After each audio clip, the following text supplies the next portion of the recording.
Hey, what's up? Welcome back to another BlackSwanRadio.com production. I'm your host, Rondell L. Jordan.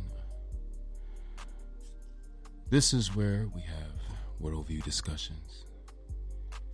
I just recently published a series of books under the title IlluminatedNubians.com. I am 100% sure that you will be amazed by the content that you see there. I'm pretty sure that it is very eye-opening because it has to do with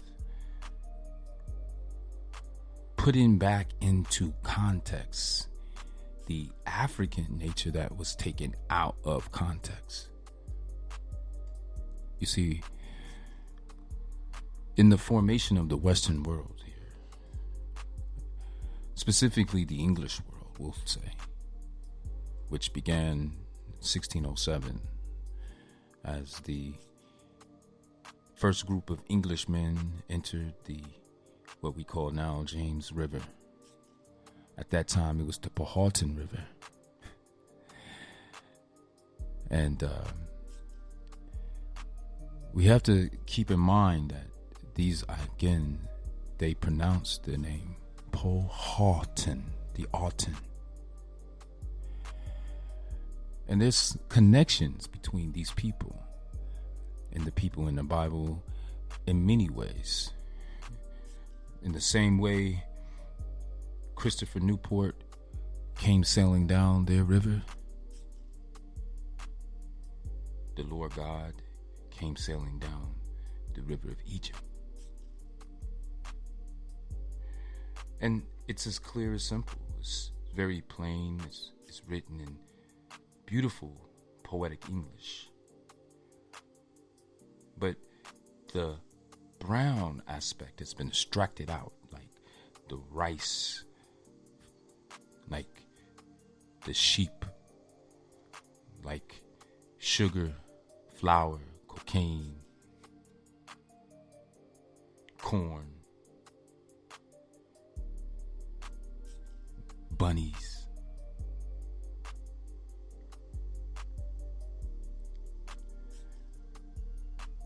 The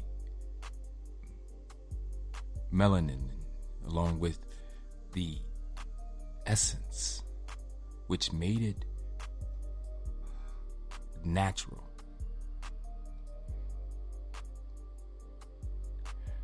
nutrient, was removed in order to be more appealing to its consumer, its constituency, which people who prefer things that reflect their nature. And we have been adopted, begotten, and we have been brought up inside the same mentality. We were indoctrinated. We were domesticated. We were like the sheep formed from the mouflon. We were formed from the Aten, the people of the Nile River Valley.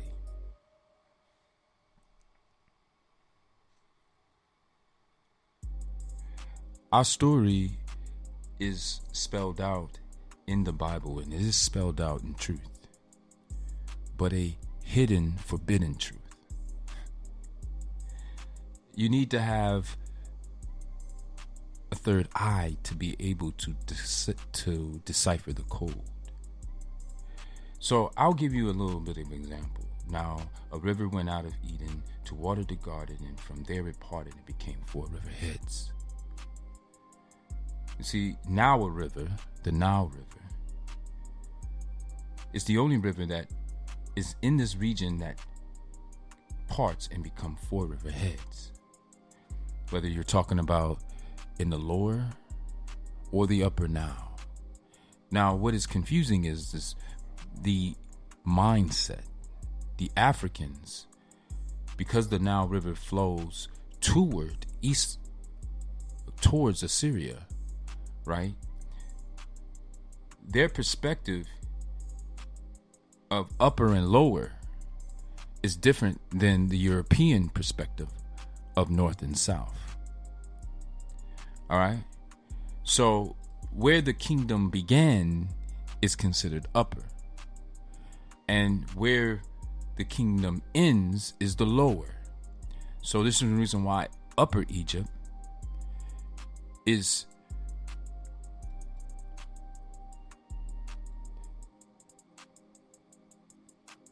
further south of the Nile, and Lower Egypt is in the north towards the Mediterranean Sea.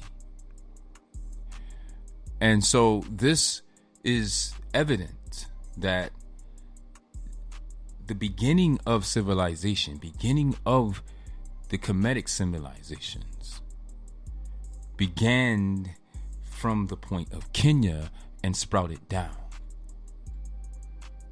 And this is evidence in many different ways. We know that Mount Kilimanjaro is the foundation from where human life sprouts from. And of course, naturally, these beings are going to travel and sprout out, meaning going up the Nile and then westward, forming new tribes and new nations.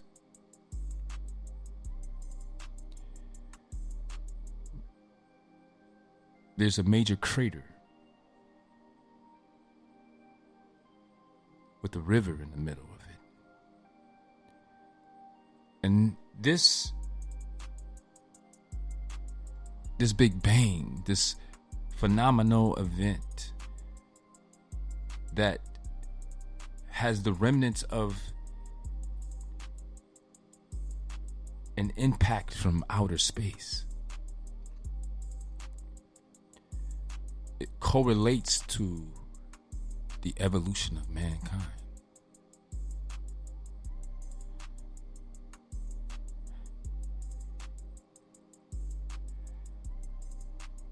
Now,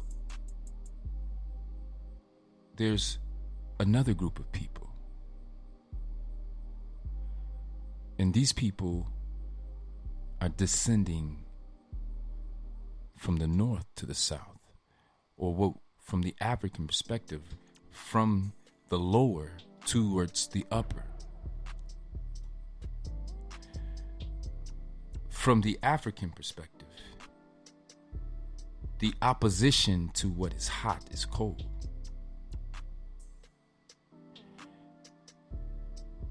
From the European perspective, the opposition to the cold is where it is hot.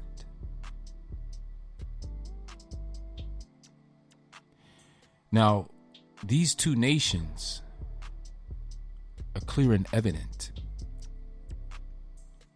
Now, both of them intermixed, created new nations, new forms of nations. This is all evident in the DNA. But eventually, these two nations will come together and form a nation that is a byproduct of them mixing and intermixing. Now, we put titles of nations on these people, or we can just look at it as this is how human beings form. It is what it is. Just like if we were looking at ants or any other group of creatures from above down, and we're seeing what it is, how they operate based off of their nature. So this is ways and why the Bible starts out at the Nile River. The river that went out of Eden is the river of Egypt.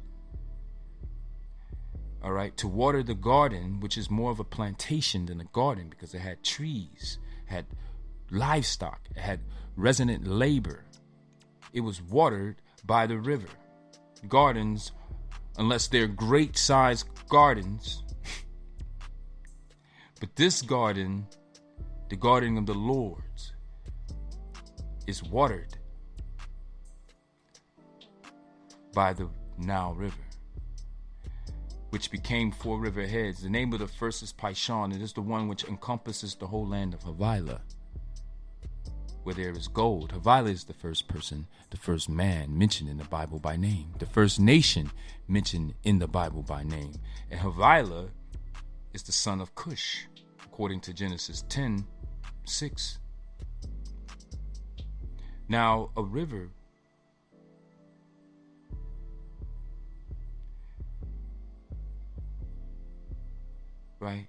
encompasses the whole land of Havilah, where there is gold, and the gold of the land was good, but bdellium and onyx stone are there. Where can you find bdellium, onyx stone, and gold in the same place? The name of the second river is Gihon. It is the one which encompasses the whole land of Cush. Cush, in that place, sometimes the Greek word Ethiopia is used, which means burnt-faced people, people whose face look like brass refined in a furnace.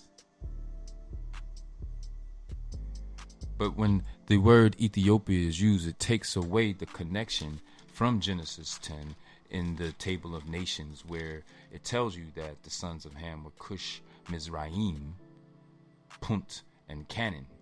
But all of the sons of Cush, their names in some way have been shaped or altered or replaced in order to cause confusion.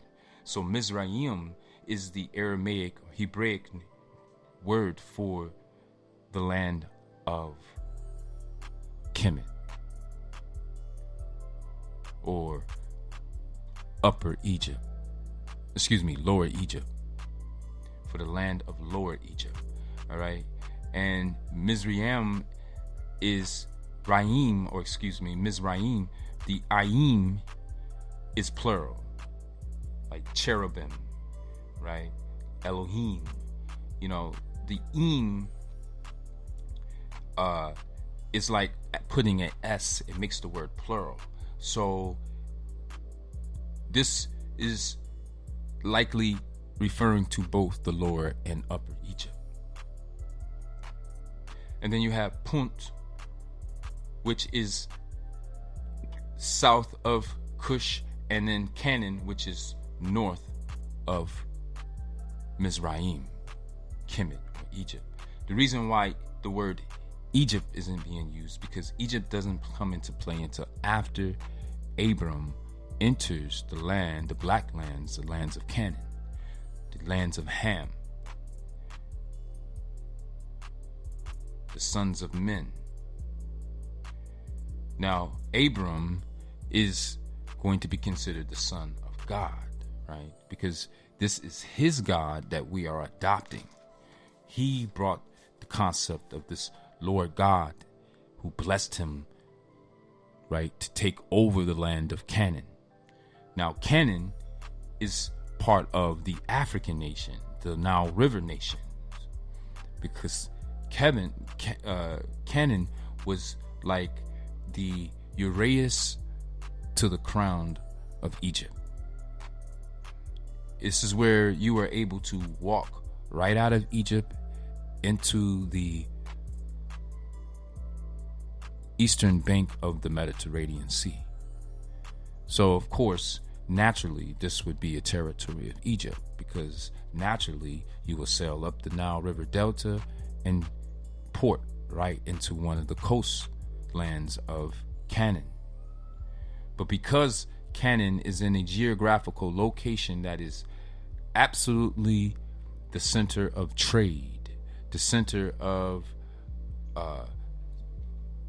religion, civil